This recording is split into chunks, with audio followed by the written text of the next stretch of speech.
वाचन ऐकावे मन लावून, प्रसन्न होईल हे तन मन. धम्माला या जागदा साधावी ही सफलता, साधावी ही सफलता. ऐका नंदिनीची मी सांगतो कथा,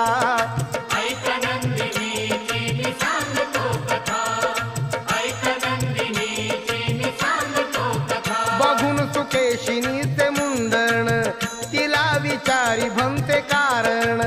सुकेशिनीने जे कथन केले, ऐकून भंतेजी चकित झाले.